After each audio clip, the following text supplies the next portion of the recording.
Do you believe that you can create buttons? Do you believe that you can create castles? Do you believe that you can create buttons? Do you believe that buttons are important to create? Does everything have to be bouncing off the wall enthusiasm? Is there power in satisfaction? Do you like molding the clay of your mind deliberately? Do you think that you need to think more or rest more? Do you think that you need to try harder or try less? Do you associate trying with action or thinking? Do you need to try to think better thoughts? It was a trap. Do you need to try to think better thoughts? Or do you need to relax into better thoughts? Will the better thought come in the relaxation? Is the better thought already there? Is the better thought a manifestation that will flow into your grid if you will allow it? So, do you think that you get more done with your long list of things you need to do? Or do you get more done by allowing yourself more leeway? If we were standing in your physical shoes, we would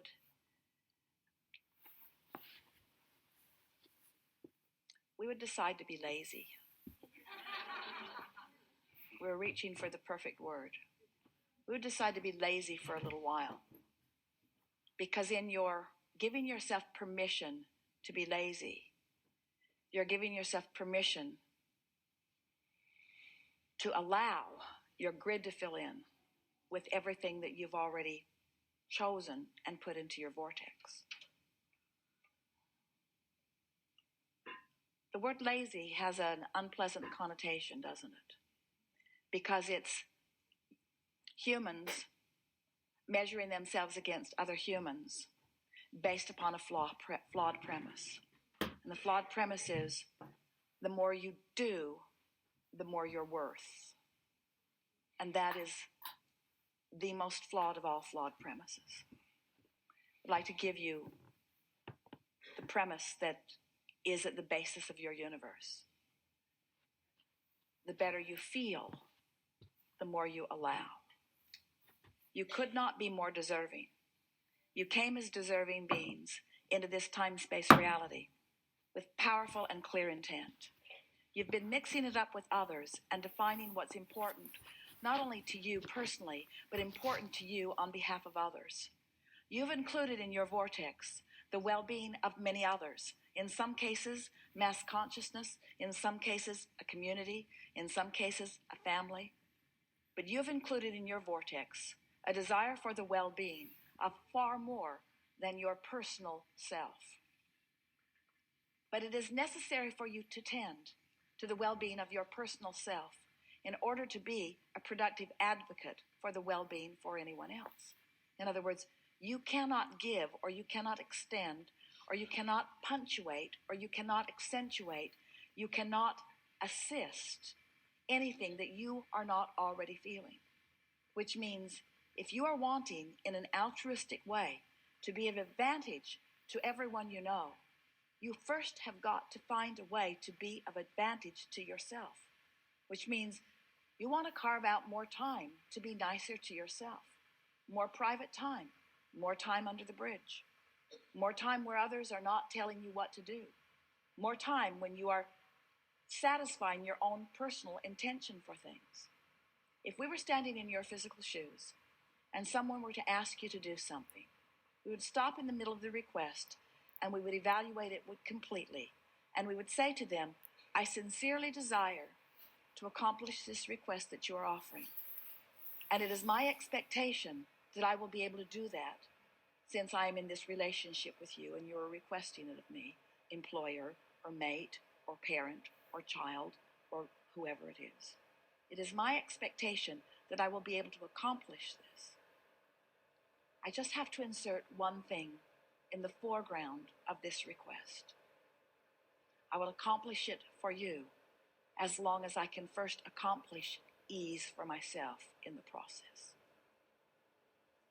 I really want you to ponder that a little bit. Esther on one of the earlier cruises,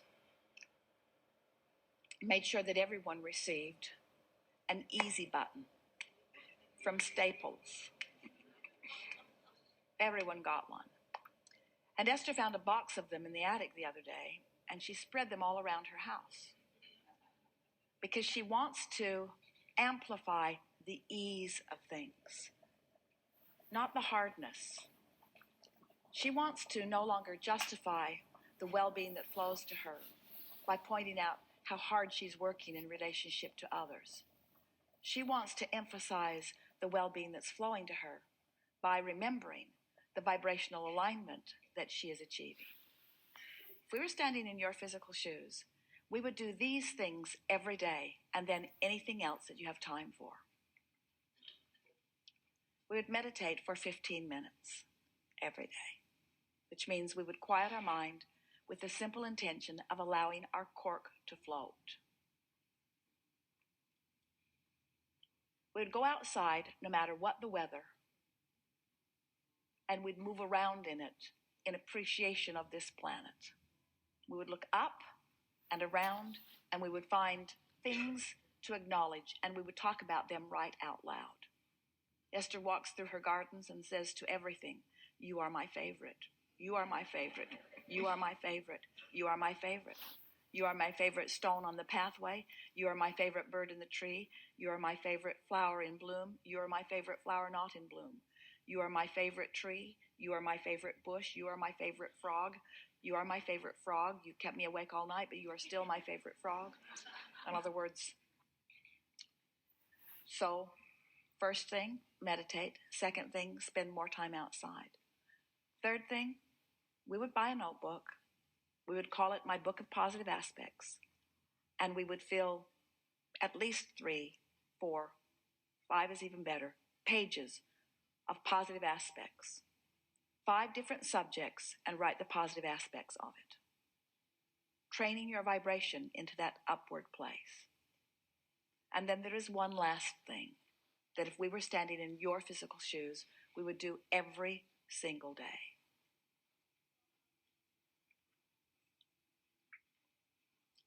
We would look upward and outward. It's best if you do it outside or standing at a window. And we would acknowledge that there are universal forces that are focused right at you. We would acknowledge by calling it by name, if you have a name that you like. And we would say, "I acknowledge that I am the object of your positive attention, and I'm appreciating your continual gaze on behalf of my well-being.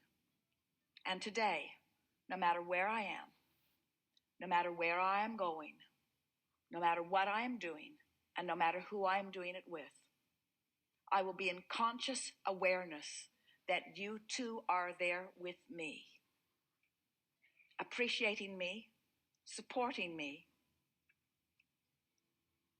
assisting me, acknowledging me, inspiring me, guiding me, having fun with me, acknowledging me, supporting me, assisting me, inspiring me, helping me, guiding me, aware of me, loving me, showing me, inspiring me, guiding me, helping me, uplifting me, showing me." Get into an endless loop of that acknowledgement and watch what begins to happen in your life as soon as this day. Your vortex is filled to the brim with specific requests that you have put there and that you are deserving of the realization of. And it's time for those realizations to be flooding into your experience at a rate that will astonish those who surround you. It's time for you to remember what you've put there and to bring it forward active into your today experience. We've been talking to you all day from our appreciation of who you are. But even as we express it from our powerful point of knowing, we know that you don't yet know who you are. You don't, for the most part, understand the important role you play in the expansion of all that is. We stand as the beneficiaries of all of the vortices that you have accomplished, and we revel in them. But it is our powerful desire that you now, here in your physical bodies, allow yourselves to be the recipients of the physical manifestation of those things that you have put there. Because that was the plan. You didn't say, I'll go forth and fill up a vortex full of things that I care about and deny myself of the realization of them.